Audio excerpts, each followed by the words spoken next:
자, 우리 하나님 말씀 보겠습니다. 창세기 11장 1절부터 9절까지. 창세기 11장 1절부터 9절까지 같이 한 목소리로 합독하겠습니다. 시작. 온 땅의 언어가 하나요 말이 하나였더라. 이에 그들이 동방으로 옮기다가 신할 평지를 만나 거기 거류하며 서로 말하되 자 벽돌을 만들어 견고히 굽자 하고 이에 벽돌로 돌을 대신하며 역청으로 진흙을 대신하고 또 말하되 자 성읍과 탑을 건설하여 그 탑 꼭다기를 하늘에 닿게 하여 우리 이름을 내고 온 지면에 흩어짐을 면하자 하였더니 여호와께서 사람들이 건설하는 그 성읍과 그 탑을 보려고 내려오셨더라. 여호와께서 이르시되 이 무리가 한 족속이요 언어도 하나이므로 이같이 시작하였으니 이후로는 그 하고자 하는 일을 막을 수 없으리로다. 자 우리가 내려가서 거기서 그들의 언어를 혼잡하게 하여 그들이 서로 알아듣지 못하게 하자 하시고 여호와께서 거기서 그들을 온 지면에 흩으셨으므로 그들이 그 도시를 건설하기를 그쳤더라. 그러므로 그 이름을 바벨이라 하니 이는 여호와께서 거기서 온 땅의 언어를 혼잡하게 하셨음이니라. 여호와께서 거기서 그들을 온 지면에 흩으셨더라. 아멘. 창세기 6장에서 9장까지 홍수 심판으로 다 쓸어버리고 8명밖에 안 남았는데 10장, 11장 거치면서 또 이 바벨탑 사건이 일어난 거예요. 굉장히 급속하게 타락을 하죠. 이미 이러한 인간의 타락은 예견된 것이었습니다. 왜냐하면 홍수가 그치고 노아가 여호와 앞에 제단을 쌓았을 때 이미 창세기 8장 21절에 여호와께서 그 향기를 받으시고 그 중심에 이르시되 내가 다시는 사람으로 말미암아 땅을 저주하지 아니하리니 이는 사람의 마음이 계획하는 바가 어려서부터 악함이라. 내가 전에 행한 것 같이 모든 생물을 다시 멸하지 아니할 것이다. 사람의 마음이 아직도 악하고 사람의 마음의 문제가 여전히 홍수 이후에도 해결되지 않았다라는 거죠. 그래서 이 사람이 새로운 마음을 품고 사람이 새로운 피조물로 변화된다고 하는 것은 물로 전 세계 이 인류를 다 쓸어버려도 안 되는 것입니다. 그거 본 지 얼마 되지도 않아서 방주가 여전히 아라라산에 걸려있는 것을 쳐다보고서도 또 타락하는 게 인간이란 말이에요. 그게 아담에 속한 이 흙이고 우리들의 모습입니다. 분명히 성경을 통해서 우리가 얼마나 악하고 죄가 무엇인지를 그렇게 하나님이 말씀하시고 경고를 하시고 그리고 그 죄에서 우리를 구원하신 하나님의 그리스도 안에 있는 사랑과 은혜가 얼마나 큰지 알면서도 이 성경 보고 나서도 곧바로 10분 만에 돌아오는 게 인간이란 말이에요. 그게 인간의 악한 마음입니다. 그래서 노아와 다 죽었는데 다 살아났는데 이 인간들 왜 어떻게 이럴 수가 있지? 그거 우리가 그러고 있는 거라니까요. 사실은 이 노아가 그러고 함이 그런 게 아니고 우리가 그러는 겁니다. 그래서 노아는 그 심판을 통과를 하고 방주를 통해 살아나고 그 은혜를 받았는데도 불구하고 보니까 이제 포도를 심고 그 포도주를 만들어서 먹고 취해서 대낮에 벌거벗고 눕죠. 이 벌거벗었다라는 표현도 그렇고 그리고 열매를 포도주를 먹는다라는 것도 그렇고 창세기 3장에 일어났었던 그 아담의 이런 죄를 다시 보여주는 거라고 볼 수가 있습니다. 그래서 벌거벗은 모습이 나오고 그리고 이 먹는 것이 등장을 하는 거예요.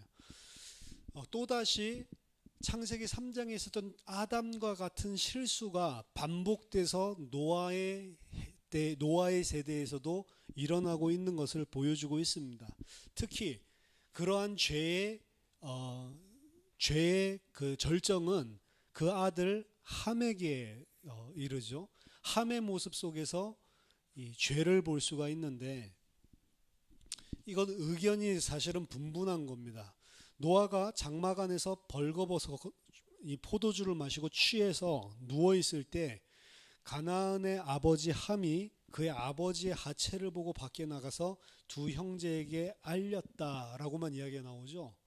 이게 뭐 그냥 읽어보면 뭘 잘못했지라고 하는 그런 잘못한 것이 전혀 없어 보입니다. 그런데 그 아버지가 벌거벗고 누웠다는 것을 두 형제에게 알리니까 두 형제 셈과 야벳은 옷을 가져다가 그 아버지 하체를 보지 않으려고 뒷걸음질 쳐서 들어가서 그 하체를 덮었고 얼굴을 돌이켜서 보지 않았다라고 이야기를 합니다. 뭘 또 굳이 아버지가 이렇게 뭐 술 먹고 이렇게 했으면 아유 아버지 빨리 덮어주자 이러면 그냥 가서 이렇게 덮어주면 될 건데 굳이 왜 또 뒷걸음질을 쳐서 하나도 안 쳐다보고 이렇게 하려고 했을까? 이것도 좀 이해가 안 가고, 그럼 아버지 하체를 쳐다보면 그게 너무나 큰 죄고 안 쳐다보면 그건 뭐 깨끗한 일인가? 좀 이해가 잘 안 되죠.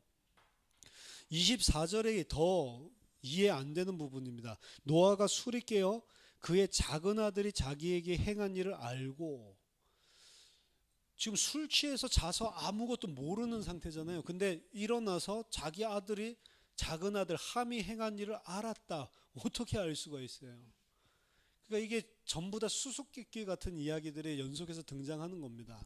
그래서 작은 아들이 자기에게 한 일을 알았다라는 이 표현에서 이거를 함이 노아를 겁탈을 했다라고 이야기를 하는 학자들이 많습니다. 여기 쓰여진 구문과 이런 것들이 동성애의 이런 부분을 성경 언급하는 구문들이랑 서로 대조를 해보고, 함이 아버지가 이 벌거벗고 누워있는 것을 보고 함이 아버지를 취했다라고 보는 겁니다. 일어나 보니까 막 똥구멍이 아프고 이러니까 이게 무슨 일이지? 이래가지고 자기 아들, 작은 아들이 행한 것을 알았다라고 이야기하는 겁니다. 안 그러면 그거 나를 갖다 쳐다봤다 알 수도 없고, 그러니까 이게 그냥 우스운 이야기인데 굉장히 신빙성 있게 학자들은 받아들이는 그런 의견들 중에 하나입니다.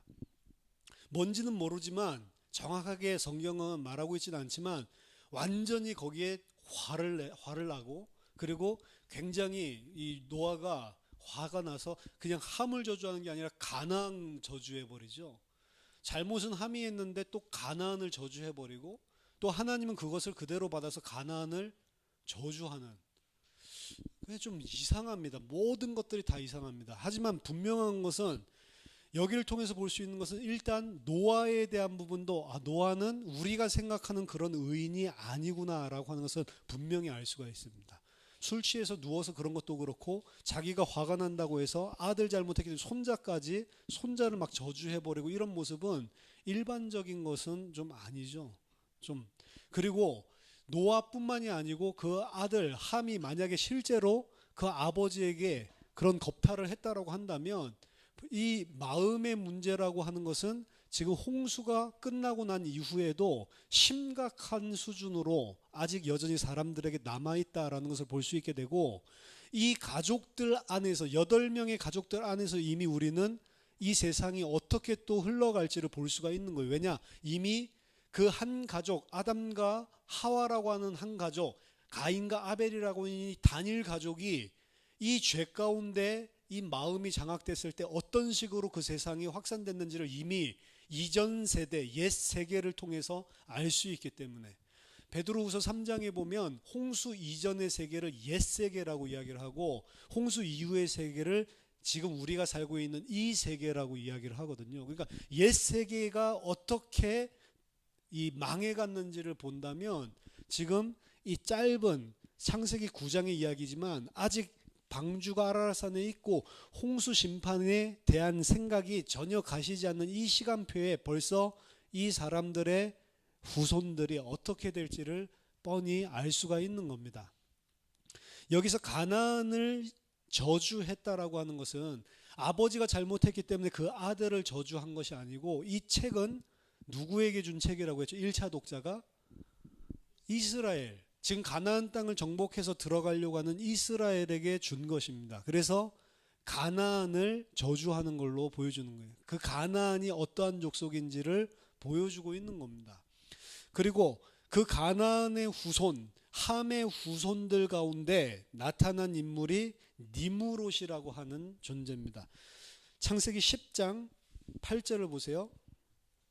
창세기 10장 6절부터는 함의 아들들을 설명하죠. 함의 아들은 구스와 미스라임과 북과 가나안이요, 구스의 아들은 스바와 하일라와 삽다와 라마와 삽드가요, 라마의 아들은 스바와 드단이며, 8절에 구스가 또 니무롯을 낳았으니, 니무롯은 누구라고요? 세상의 첫 용사라. 아니, 아까 전에 용사가 있었는데 왜 첫 용사죠? 지금 홍수 이후에 새 세계, 이 세계에서 첫 용사다. 그러니까 창세기 6장에 나타났었던 이 하나님으로부터 떨어져서 타락한 네피림, 당시의 고대의 용사라고 했었던 것이 지금 함의 아들 구스와 구스의 아들 니무롯, 그러니까 바로 함의 손자에서 등장한 게 지금 이 시대의 첫 용사, 이 세계의 첫 용사인 니무롯이 나타나는 겁니다. 니무롯은 9절에 보니까 그가 여호와 앞에서 용감한 사냥꾼이 되었으므로, 속담에 이르기를 아문은 여호와 앞에 니무롯과 같이 용감한 사냥꾼이로다 라고 하는 속담이 생길 정도인데, 여호와의 앞에라고 쓰여진 것은 against, 여호와를 대적하는으로도 해석할 수 있는 전치사란 말이에요.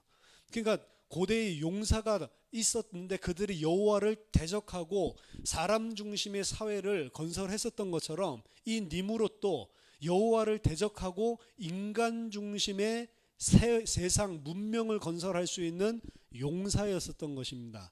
그래서 이 사람은 자기의 나라를 펼치기 시작하는데, 그 나라가 10절에 그의 나라는 시날 땅의 바벨과 에렉과 악각과 갈레에서 시작되었으며, 니무롯이 세운 나라가 시날 땅 시날 평지의 바벨 땅에 자기의 나라를 지었고, 그 니무롯 중심으로 세워진 탑이 오늘 창세기 11장에 나와 있는 바벨탑이란 말이에요. 지금 뭐 프리메이슨이라든지 뭐라든지 막 이 바벨론의 그 종교를 믿는 이 사람들이 숭상하는 사람이 바로 니무롯입니다. 니무롯.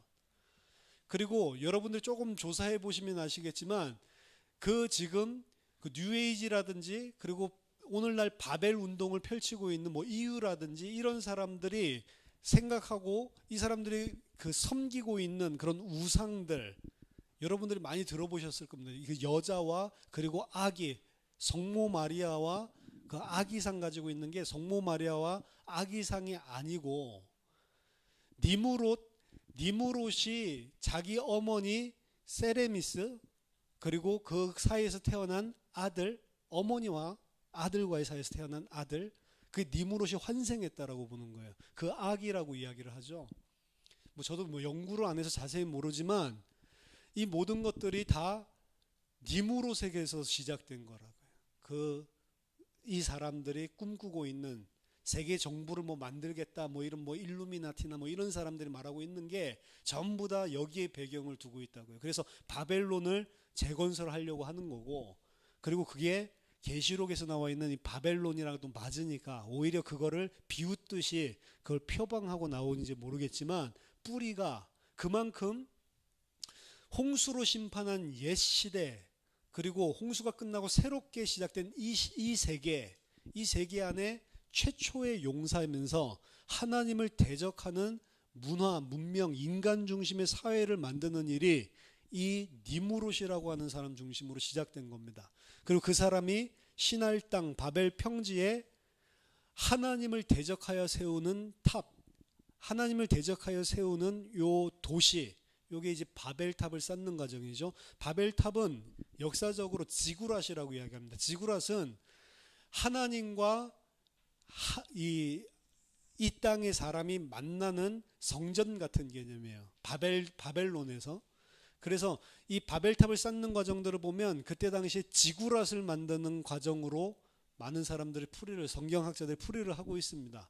어쨌든 하나님이 되기 위해서, 사람이 하나님과 닿고 하나님이 되기 위해서 문명을 쌓는 거예요. 우리 스스로 하나님이 되고 우리 스스로 하나님의 영역에 다다르려고 하는 이 중심이 니무롯이 있고 그 중심으로 탑을 지금 건설하고 있는 것입니다. 그래서 이 사람들이 탑을 지을 때 표방하는 게 성읍과 탑을 건설하여 그 탑 꼭대기를 하늘에 닿게 하여 이 하나님의 영역에 자신들의 힘으로 올리려는 유토피아죠. 그래서 자기 자신들의 인류 문명을 통해서 하나님 필요 없는 세상을 만드는 것입니다. 이 모든 것이 그래서 악이죠. 하지만 하나님의 입장에서 보면 5절에 보면 자기네들은 하늘 꼭대기에 닿았다라고 대단한 것인 것처럼 표현을 하지만 하나님은 그 성읍을 보려고 어떻게 하셔야 돼요? 내려오셔야 될 정도로 형편없는 거란 말이에요. 지네들은 야 우리가 하늘 꼭대기 닿았다 하는데 하나님은 그 탑 어떻게 생겼는지 좀 보려면 확 내려오셔야 된다니까. 그 정도로 까마득하게 보이지 않는 아무것도 아닌 손톱만한 거 만들어 놓고 자기네들이 하나님인 양 비웃고 있는 것이 이 아담에 속한 인간들이란 말이에요. 세상 사람들이 뭐 하나님을 대적됩니까? 우리가 하나님을 대적하고 인간 중심의 세상을 만들어서 엄청난 거 기독교를 다 박멸이 되고 하나님을 이길 수 있습니까? 아무것도 아닌 티끌인 주제에 그게 지금 인간이 피조물과 창조주를 알지 못하는 어리석음을 오히려 표현하는 겁니다. 너희들이 대단한 걸 쌓았냐? 아무것도 아닙니다. 인간들이 지금 문명을 엄청나게 발달시켰죠. 컴퓨터를 가지고 이전에 없었던 세계를 만들었고 이제 4차 산업혁명을 한다 난리를 치는데 아무것도 아닌 거라고요. 사실은 이 모든 것들이 다 시스템 체계화적으로 다 딱딱 맞아떨어서 돌아가는 세상일 때 한 군데만 터트려도 전부 다 무너지는 게 인간이 쌓는 완벽한 시스템 체계입니다. 그래서 오늘날에는 많은 문제가 생기는 게 아니고 전 세계적으로 다 문제가 생기는 게 아니고 예를 들어서 뉴욕에 문제가 생겨도 세계 전체가 다 문제가 생긴다고. 뉴욕에 테러가 일어나면 뉴욕만 영향받는 게 아니고 전 세계가 휘청휘청거린다고요. 서울의 모든 것을 다 이 무너뜨릴 필요 없이 지하철 시스템 한 군데만 폭발을 시키고 문제 터뜨려도 서울이 몇 달 동안을 방황하고 혼란 속에 있고 경제도 모두 다 영향을 받는다니까요. 완전한 걸 만드는 것 같은데 한 가지만 문제 생겨도 다 무너지는 게 인간이 만들어 놓은 세상 시스템이고 아무것도 아니라는 거라. 하나님이 한 번만 한 군데에 손봐도 다 무너지는 게 인간입니다. 오늘 그걸 보여주는 게 바벨이에요. 한 군데만 손 딱 건드렸죠. 언어라고 하는 거 한 군데만 딱 손 건드리니까 전부 다 무너져 버리잖아요. 인간은 완전한 것들을 추구하고 완전한 세상을 우리 수준에서 만든다고 하고 하나님 필요 없는 우리 힘으로 살 수 있고 행복하게 살 수 있는 세상을 건설할 수 있다고 계속 문명을 가지고 도전하고 있습니다. 근데 그 문명이 발전되면 발전될수록 인간이 편해지는 게 아니고 더 힘들어진다는 것을 지금 역사가 보여주고 있다고요. 핸드폰이 있으니까 얼마나 편합니까? 옛날에는 전화 하나 통화하려고 그래도 공중전화 찾아가야 됐다고. 집 밖을 떠나면 집에 있으면 통화가 되는데 집 밖을 떠나가면 그래서 만나기로 약속했는데 이렇게 어떻게 약속해서 만날 수가 없고 막 이러면 막 미치죠. 집에 전화 걸면 나갔다고 하는데 안 와 있고 그러고 있을 때 막 너무너무 막 힘들고 지금은 너무 편해졌죠. 전화만 하면은 어디 있는지 다 위치 동선 다 파악되고 급하게 연락 줄 수 있고 약속도 금방 변경도 할 수 있고 너무너무 편하잖아요. 근데 이것 때문에 얼마나 불편한 줄 아세요? 어디 있어도 추적해가지고 계속 일시키고 계속 체크하고 점검하고 그렇죠? 이것 때문에 잠도 못 자는 세상이 됐다고. 퇴근해도 계속 상사가 해코지를 하는 세상이 됐다고요. 그래서 어느 때 우리가 해외에 나가서 전화 아예 안 받아보고 인터넷 안 되면 처음에는 막 불안 증세를 느끼다가 나중에는 속 편해집니다. 아이고 인터넷 안 하니까 차라리 속 편하다. 그렇게 된다니까요. 우리를 얽어맨다고요. 세탁기 생기니까 그 추운 겨울에 나가서 손빨래 하지도 않으니까 얼마나 편합니까? 그럼 세탁기 생겼으니까 가사 일이 줄어들던가요? 아니라니까요. 계속해서 우리는 일을 더 해야 돼요. 그 세탁기가 있고 그걸 돌리기 위해서는 돈이 더 필요하니까 이제는 집에만 있으면 안 되고 맞벌이를 해야 되는 세상이 된다고요. 그래가지고 돈을 벌면 벌수록 더 좋은 시스템들이 집안에 많이 쌓이고 많은 게 있는 것 같은데 정작 집에서 보낼 시간은 없어지는 거예요. 아이들은 계속해서 지식이 발전을 합니다. 아이들이 요새는 인터넷이 있으니까 청소년이 가져야 되는 그런 사춘기가 초등학생들에게 오는 거예요. 이전에는 청소년들 중학생쯤 돼야 술 먹고 뭐 이렇게 했는데 요새는 초등학생 3학년도 소주 파티를 한다고요. 왜냐? 아, 저런 생일이나 이럴 때는 소주 먹는 거구나. TV나 인터넷을 통해서 보고 그게 뭐가 생일 때 꼭 해야 되는 좋은 것인 줄 알고, 아이들은 지식이 없으니까 무엇이 옳고 그러면 분별하지 못하니까 보고, 아, 멋있는 우리가 생각할 때 멋진 오빠 언니들이 저런 걸 하면 우리도 그거 하면 뭔가 쿨해 보이는 줄 알고 초등학생들이 소주 파티를 벌인다니까요. 그 소주 맛을 알겠습니까? 애들이 쓰지. 저 같은 사람이나 달짝지근하네 그런 거지. 아이들이 이미 청소년 사춘기도 전부 다 연령이 낮아져 버리고 이제 부모님과 아이들의 지식 격차도 많이 줄어들었다고. 이제 선생님은 화장실 안 갈 거야 라는 거는 그런 세상은 없다고. 아이들이 다 알 것을 다 알아버렸더라고요. 그렇죠?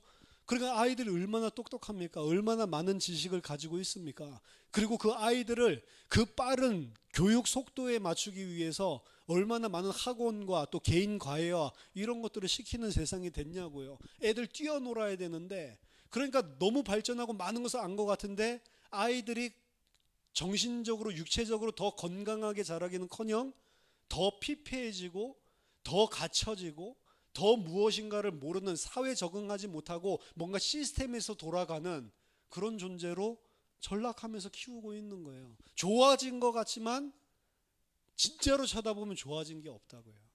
미국에서도 우리는 뭐 돈이 없으니까 아파트에서 월세 내고 이렇게 사는데, 아파트에서 월세 내고 사는 사람이 큰 저택에 사는 사람보다 더 좋을 때가 많습니다. 마음껏 히터도 틀 수 있고 마음껏 에어컨도 틀 수 있고, 큰 저택 사는 사람은 기름값 들어가지고 히터도 못 틀어요. 자기 있는데 앞에서 조그만 난로 하나 쬐고 있다고.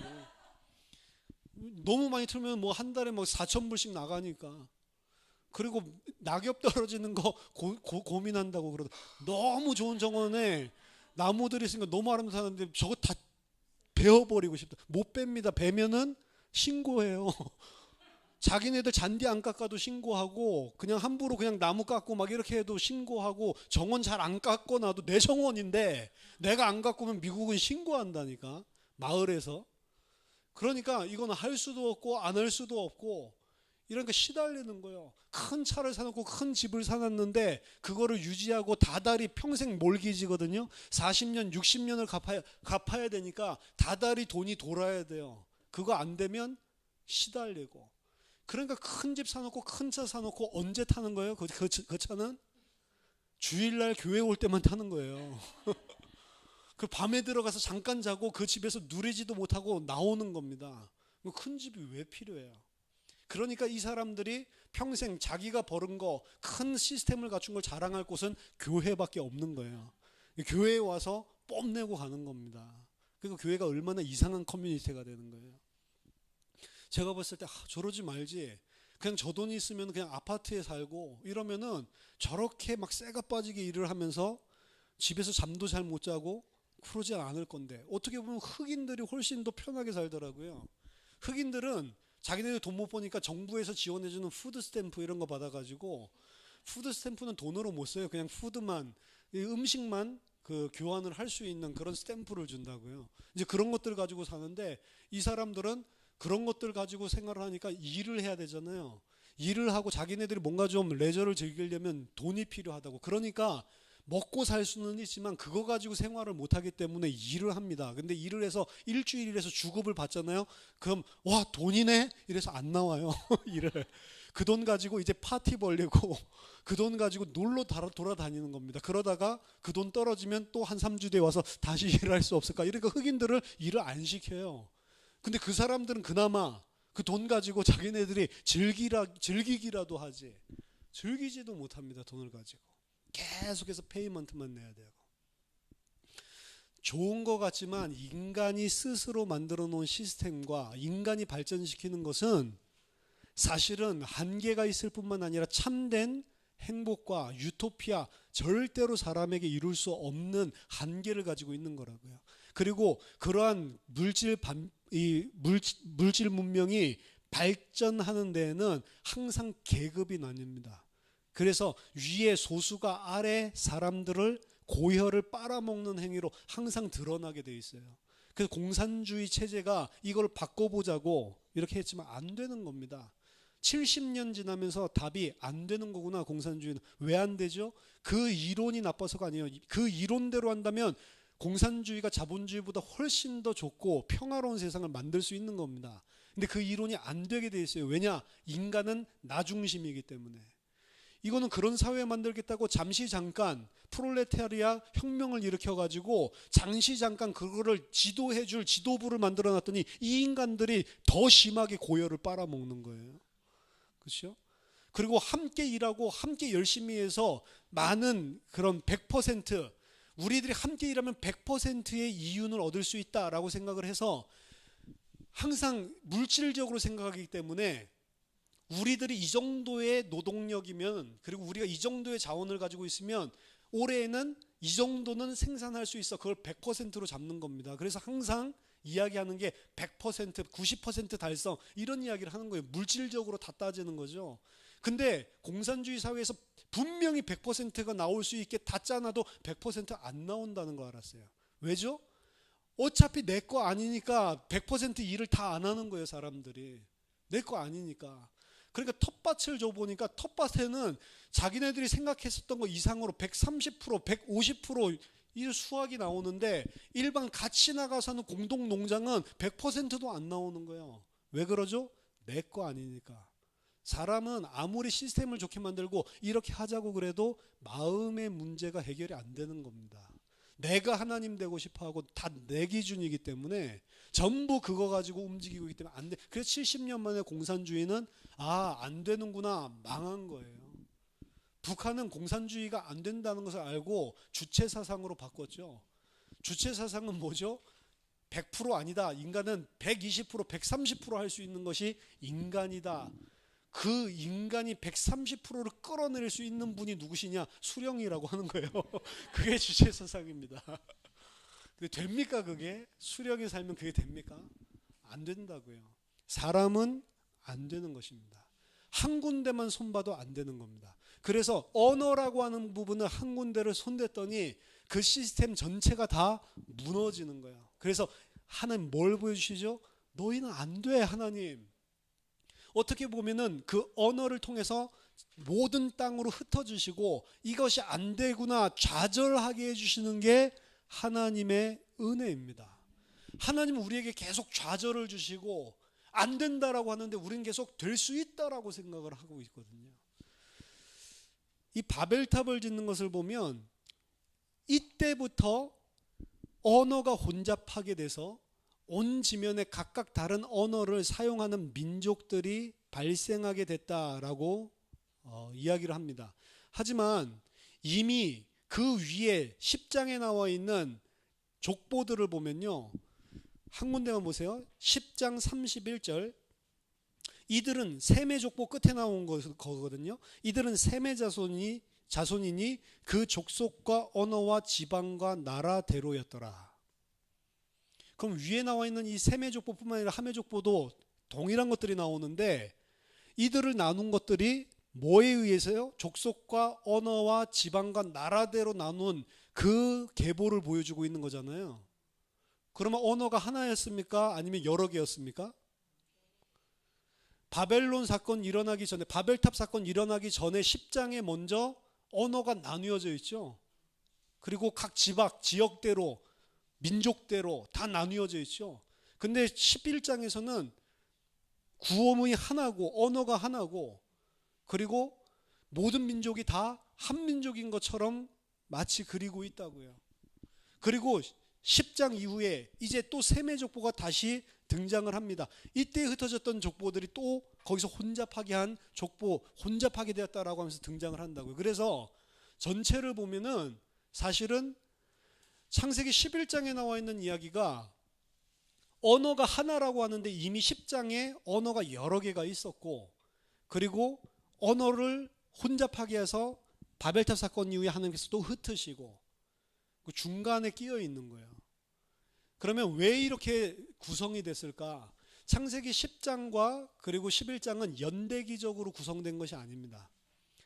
창세기 11장 이후에 바벨탑 사건 이후에 나와야 될 족보를 10장에 먼저 설명을 하고 있는 거예요. 그럼 왜 10장에 먼저 설명을 하고 이 순서를 연대기적으로 하지 않고 헷갈리게 우리가 편집을 한다고 하면 창세기 10장에 사실은 바벨탑 이야기가 나와야 되고 그 다음에 이렇게 흩어졌더라 라고 하면서 해야 연대기적으로 맞잖아요. 근데 왜 이런 식으로 편집이 되어 있습니까? 이것은 이스라엘 백성에게 주신 메시지입니다. 텍스트입니다. 그리고 1차적으로는 출애굽이지만 출애굽 이후에도 이 오경 토라라고 하는 것은 이스라엘 백성에게 주어진 거라고요. 그리고 그것은 포로 후기를 살고 있었던 포로 시대를 살고 있었던 이스라엘 백성에게도 마찬가지입니다. 제 생각에는 포로 시대 때에 이런 식으로 재편집됐을 가능성이 있다라고 봅니다. 왜냐하면 포로 시대 때 바벨론으로 끌려갔죠. 바벨론은 모든 민족을 사로잡아서 포로로 끌고 와서 한 언어로 한 문화 시스템으로 만들고 있었다고요.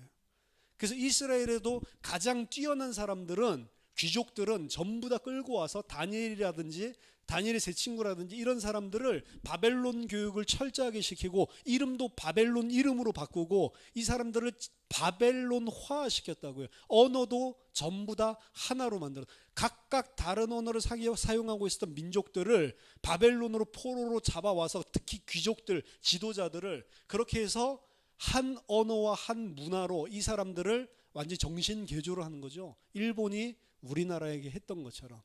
그래서 바벨론화 시키려고 했었던 겁니다.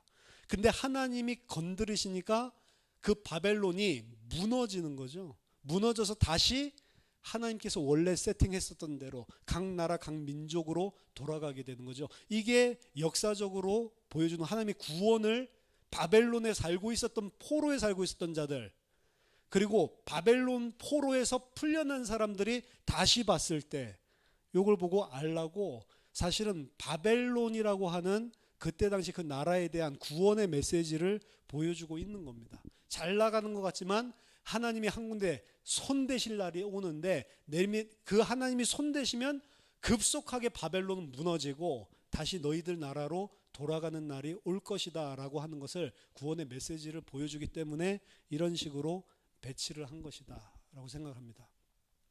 제가 이 논문을 썼었어야 됐는데 제 생각을 굉장히 오래전에 했거든요. 근데 이 논문이 나왔더라고요. 그러니까 우리들이 성경을 볼 때 1차원적으로 그냥 봐가지고는 안 되고 그냥 그때 당시에 사람들에 대한 생각들도 해보면 여러 가지 이거 뭐가 아구가 맞지 않지 왜 이래 좀 이상하다라고 하는 것들이 사실은 이상한 게 아니라는 것을 알 수 있습니다. 하나님이 바벨론을 무너뜨리고 그때 당시 바벨론은 최고의 국가고 사실은 엄청난 문명이 발전했다라고 보면 됩니다. 그리고 여기서 말하는 이 바벨이라고 하는 그때 당시 고대 사회 아브라함을 불러낸 그 고대 사회의 바벨도 엄청난 문명을 자랑하고 있는 것입니다. 영수증을 주고받고 실제로 문서들이 다 있었을 정도로 많은 문명이 발전한 곳이라고요. 근데 그곳에서 하나님께서 아브라함을 불러내시죠. 아브라함을 어디서 불러내셨습니까? 갈대아 우르에서 불러내셨습니까? 27절에 보세요. 11장 데라의 족보는 이러하니라. 데라는 아브람과 나홀과 하란을 낳고 하란은 롯을 낳았으며 하란은 그 아비 데라보다 먼저 고향 갈대아인의 우르에서 죽었더라. 아브람과 나홀이 장가들었으니 아브람의 아내의 이름은 사레며 나홀의 아내의 이름은 밀가니 하란의 딸이요 하란은 밀가의 아버지이며 또 이스가의 아버지더라. 사레는 임신하지 못함으로 자식이 없었더라.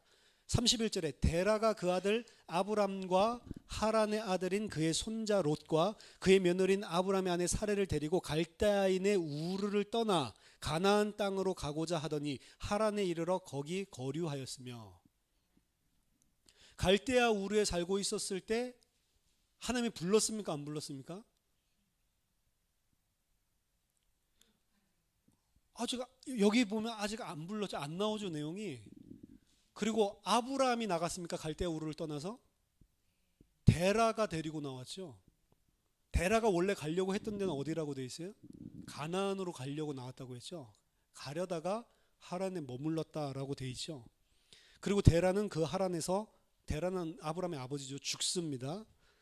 그리고 12장 1절에 여호와께서 아브라함에게 이르시되 너는 너의 고향과 친척 아버지의 집을 떠나 내가 내게 보여줄 땅으로 가라 라고 이야기를 하죠. 데라가 죽고 난 다음에 하나님이 아브라함에게 처음 말씀하시죠. 근데 우리가 알고 있었던 지식이랑 좀 다르지 않습니까? 사도행전 7장을 한번 보겠습니다.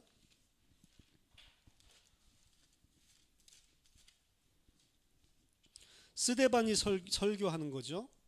7장 2절에 스데반이 이르되 여러분 부형들이여 들으소서 우리 조상 아브라함이 하란에 있기 전 메소보다미아에 있을 때에 영광의 하나님이 그에게 보여 이르되 내 고향과 친척을 떠나 내가 내게 보일 땅으로 가라 하시니 아브라함이 갈대아 사람의 땅을 떠나 하란에 거하다가 그의 아버지가 죽음에 하나님이 그를 거기서 너희 지금 사는 이 땅으로 옮기셨느니라. 그렇죠? 갈대 메소포타미아에 살고 있을 때 하나님이 나타나셨다라고 하는 것은 사도행전 7장에 나와 있는 겁니다. 그러면 하나님께서 아브라함에게 몇 번 나타나신 거죠? 2번 나타나신 거라고 볼 수 있어요. 원래 메소포타미아에 살고 있을 때 나타나셔서 너는 너희 친척 아비 집을 떠나서 내가 지시할 땅으로 가라라고 이야기를 아브라함에게 하신 거죠. 근데 아브라함이 그 명령에 순종했습니까? 안 했죠. 그 이야기를 했는데도 아브라함은 가만히 있는데 아버지 데라가 옮겨가자라고 했을 때 그냥 따라 나왔죠. 아브라함은 굉장히 어떻게 보면 불신앙이에요. 근데 오늘 분명히 데라가 자기의 식솔들을 다 이끌고 나왔다라고 이야기를 했는데 스데반은 그걸 보고 아브라함이 믿음을 가지고 나온 것처럼 설명을 하는 겁니다. 그리고 아브라함이 하란에서 아버지가 죽었을 때 이제 그때에 다시 한번 나타나서 2번째 말씀을 하셨을 때 그때에 그 말씀을 순종해서 움직이는 걸 보여주고 있죠. 아브라함은 처음부터 하나님의 말씀을 믿음으로 반응한 사람이 아니라는 거예요. 75세 때에 믿음으로 나갔지만 이미 그 이전에 믿음을 가지고 나아가야 될 시간표가 한 번 더 있었는데 그때에 전혀 결단하거나 믿음으로 나아가지 못했던 사람입니다. 그 사람이 믿음의 조상 아브라함이라고 해요. 뭘 보여주는 거죠, 성경은? 아브라함이 믿어가지고 된 게 아니고 아브라함은 하나님을 거역하고 하나님의 말씀에 순종해서 따라 나올 만한 뭔가가 없는 사람인데 하나님이 은혜로 아브라함을 계속 견인해 가고 있는 것들을 보여주시는 겁니다. 분명히 그 땅에서 나오라고 했는데 아브라함은 나올 수 있는 자신도 없어요. 그러니까 하나님이 그 아버지 데라를 통해서 데리고 나오게 합니다. 그러고서 아브라함에게 너가 믿음을 가지고 나왔다라고 이야기를 하는 거예요. 믿음은 하나님이 주시는 거라고요. 하나님의 은혜입니다. 그걸 믿음의 조상의 모습을 통해서 보여주고 있는 거예요. 근본적으로 믿음은 우리에게서 시작된 것이 아닙니다. 하나님이 오래 참으시고 우리가 결단하지 못하고 우리가 무릎 꿇지 못하기 때문에 그렇게 하실 수 있도록 하나님이 우리를 인격적으로 인도해 주시는 거예요. 그러면서 너가 믿었으니 너는, 그리고 너가 순종했으니 너는 착하고 충성된 종이다. 하나님이 다 하셔놓고 우리에게 칭찬하시는 겁니다. 그러니까 이게 은혜예요. 은혜로 말미암아 믿어서 구원을 받는다는 게 그 개념인 겁니다.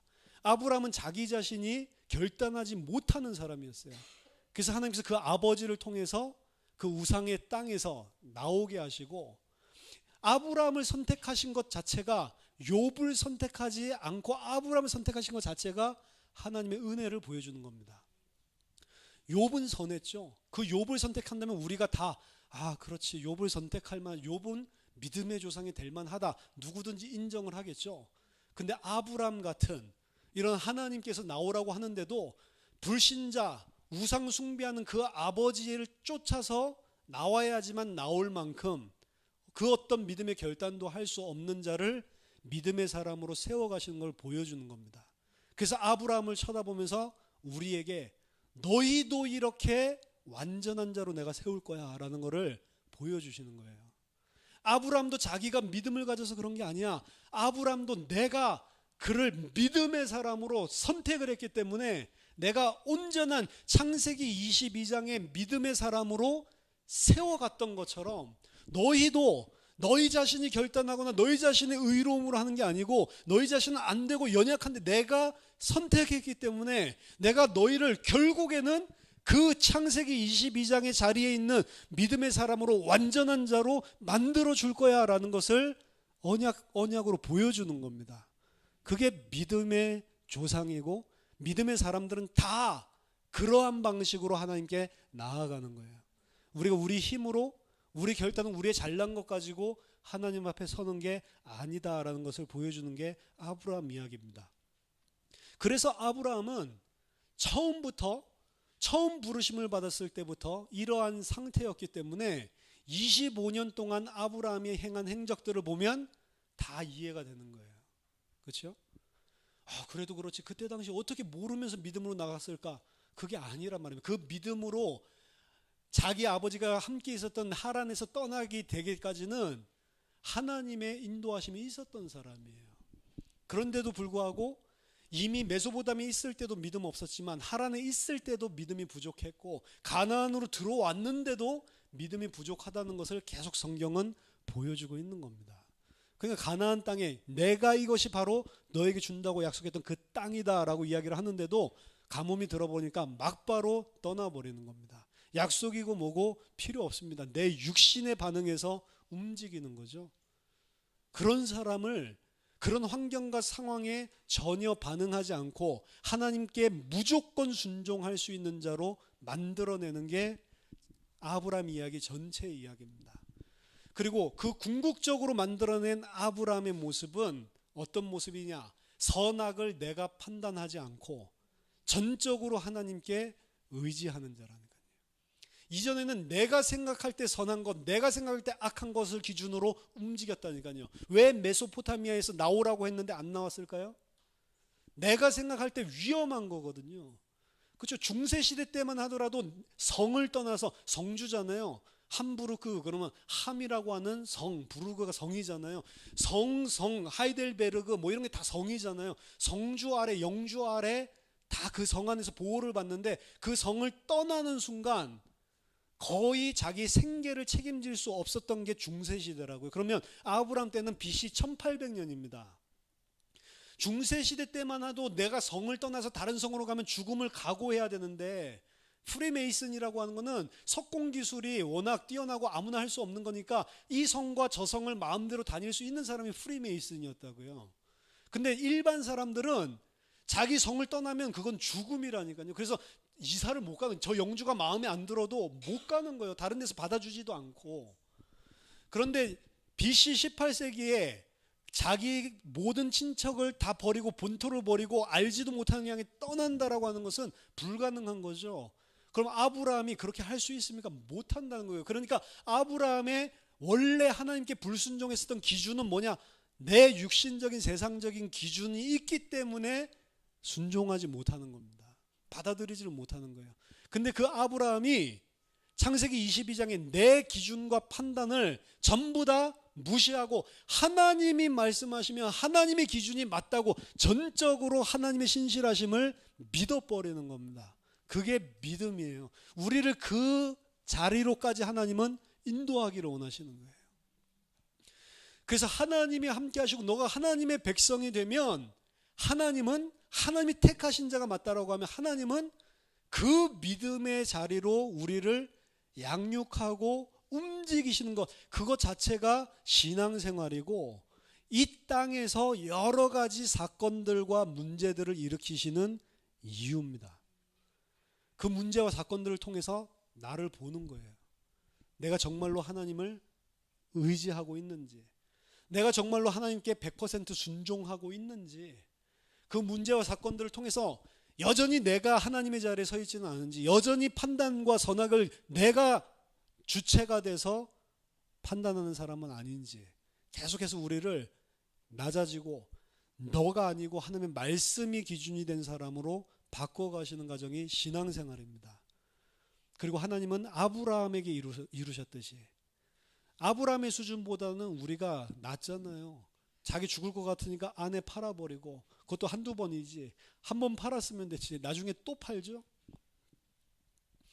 아브라함이 아내 판 것이 2번 나오는데 2번 나오는 그 25년 상간의 초반에랑 그리고 후반에 두 번을 판다고요.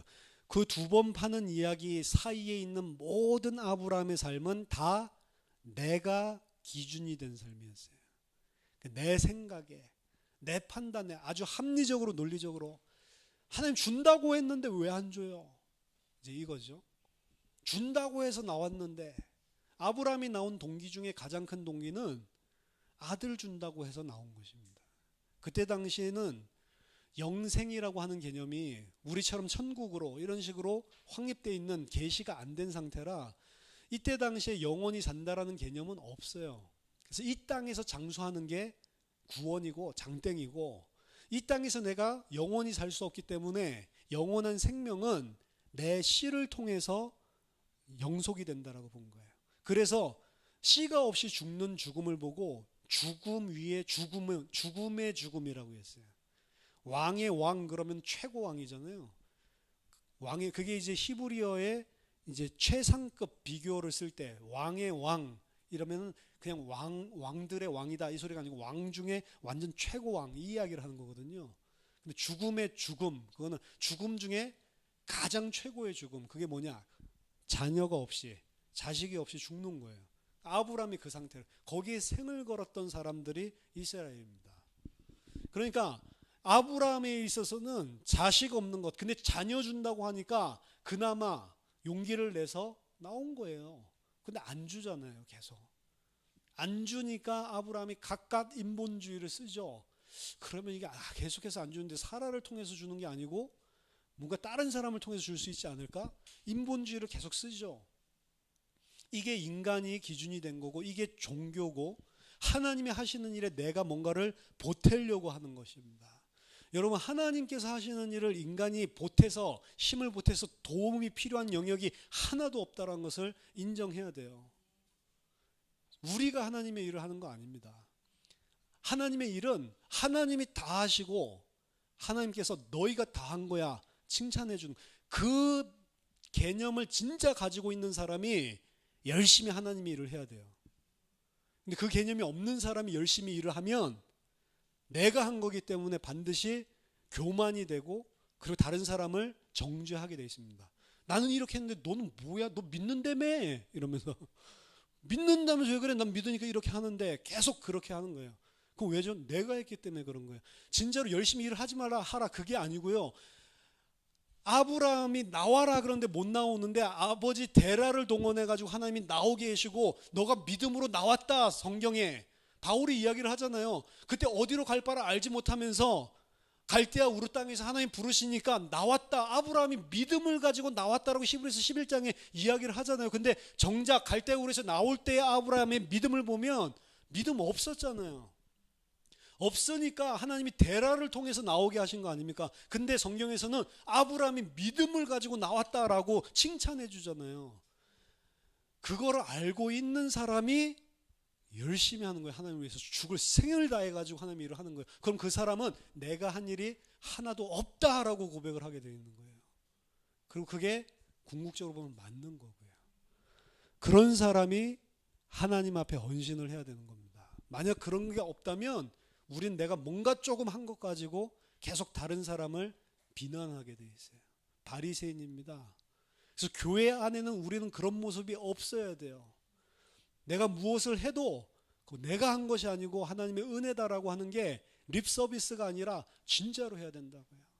근데 우리는 립서비스로 하는 것들이 너무 많아요. 아니에요, 제가 한 거 하나도 없어요. 그러면서